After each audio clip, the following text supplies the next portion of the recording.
இந்த லேப்டாப் இருக்கு பாத்தீங்களா, இதுக்கான பணம் நம்மகிட்ட இருந்து வாங்கின சிறுக சிறுக வரியும் பிளஸ் அரசாங்கம் இவ்வளவு நாள் சம்பாதித்த கொஞ்சம் பணத்தையும் போட்டு தான், இல்லாட்டி கூடுதலா எங்க உலக வங்கியில இருந்து கடன் வாங்கியிருக்கீங்களா, அந்த கடன்லாம் போட்டு தான் லேப்டாப் கொடுக்குறீங்க. நீங்க கொடுத்த வாக்குறுதி அப்படி. நீங்க வாக்குறுதி கொடுத்தீங்க. நீங்க எலெக்ஷன்ல ஜெயிச்சு முதலமைச்சரா மாறினீங்கன்னா லேப்டாப் கொடுப்பீங்க அப்படிங்கிற வாக்குறுதி கொடுத்தீங்க சார். அந்த வாக்குறுதியை நம்பி தான் சார் என்னுடைய எல்லாருமே ஓட்டு போட்டாங்க. ஸோ வாக்குறுதியை நிறைவேற்றிட்டீங்க. அப்படிப்பட்ட லேப்டாப்ல உங்களுடைய ஸ்டிக்கர் ஒட்டலாமா? தமிழ்நாடு அரசாங்கத்துக்குன்னு ஒரு லோகோ இருக்கு. அந்த லோகோவை போடுங்க. வாய்மையே வெல்லுமா, வருமுன் காப்போமா, எதையாவது ஒன்று போடுங்க. சரி, முதலமைச்சர் மு க ஸ்டாலின் அவர்களுடைய ஃபேஸ் தெரியணுமா, போட்டுக்கோங்க. ஒரு ஓரமாக இருக்கட்டும். அதை விட்டுட்டு எல்லா இடத்துலையும் நான் இப்படி சுற்றி சுற்றி ஒட்டுவேன் அப்படின்னு சொன்னால், எனக்கு நீ லேப்டாப் கொடுத்துட்ட, அது என்னுடைய லேப்டாப். அந்த லேப்டாப்பில் நான் என்ன வேணாலும் செய்வேன். என்ன வேணாலும் செய்வேன். அந்த லேப்டாப்பினுடைய அந்த முகப்பு பக்கத்தை நான் ஸ்டிக்கர் போட்டு ஒட்டுவேன். எனக்கு என்ன பிடிச்சிருக்கோ அதை நான் செய்வேன். எனக்கு நீ லேப்டாப் கொடுத்துட்டு வாக்குறுதி நிறைவேற்றி விட்டா, எவ்வளோதான் முடிஞ்சிருச்சு.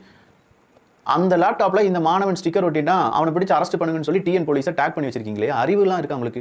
ஏன்னா நம்ம ஒரு போலீஸ் அவ்வளோவா வெட்டியா இருக்காங்க. அரசாங்கம் கொடுத்த லேப்டாப்ல ஸ்டிக்கர் ஒட்டிட்டான், அதனால அவனை பிடிச்சி அரெஸ்ட் பண்ணுங்க. டேய், எங்கிருந்துடா வரீங்க நீங்களாம்? அரசாங்கத்துக்கு எதிராக எதுவும் பேசக்கூடாது, அரசாங்கம் கொடுத்த பொருளுக்கு எதிராக ஸ்டிக்கர் ஒட்டக்கூடாது. சரிடா, உங்க பாஷையிலே நான் பேசுறேன். 3000 ரூபாய் பொங்கல் பணம் கொடுத்தீங்களா? அது அரசாங்கம் தானே, எங்களுக்கு தானே கொடுத்துச்சு. அந்த 3000 வாங்கி எவனாவது டாஸ்மாக்ல 2000 ரூபாய் செலவழிக்கிறான்னு வச்சுக்கோங்க. அந்த 2000 ரூபாய் செலவழிச்சு அந்த டாஸ்மாக் கடை இருக்குல்ல, அதை பூட்டிடுவீங்களாடா? நேரடியாக கேட்குற, அதை பூட்டிடுவீங்களா? நான் என்ன கேட்குறேன், அரசாங்கம் கொடுத்த பொருள் மீது ஸ்டிக்கர் ஒட்டுறவன் அரெஸ்ட் பண்ணணும்னு சொல்லக்கூடிய நீங்க, அரசாங்கம் கொடுத்த பணத்தை டாஸ்மாக் வழியா எங்க கிட்ட இருந்து கொள்ளையடிக்கக்கூடிய டாஸ்மாக்கை பூட்டுவீங்களா இல்லையா அப்படின்னு சொல்லி கேள்வி கேட்குறேன். நான் கேள்வி கேட்கல, ட்விட்டர்ல நிறைய பேர் கேள்வி கேட்டிருக்காங்க.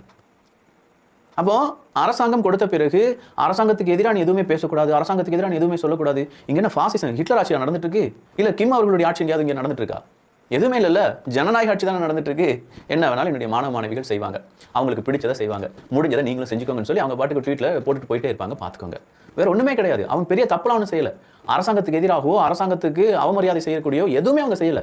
அவங்க செஞ்சது அவங்க பொருளை அவங்க பாதுகாத்தாங்க. அதிகமாக நம்முடைய மொபைல் ஃபோனில் ஸ்க்ராட்ச் இல்லாமல் இருக்கிறதுக்கு நம்ம போய் ஸ்க்ராட்ச் கார்டெலாம் ஒட்டுவோம்ல, அதே மாதிரி அவங்க லேப்டாப்புக்கு டாப்பில் ஸ்க்ராட்ச் கார்டு ஒட்டினாங்க. அவ்வளோதான், முடிஞ்சு போச்சு.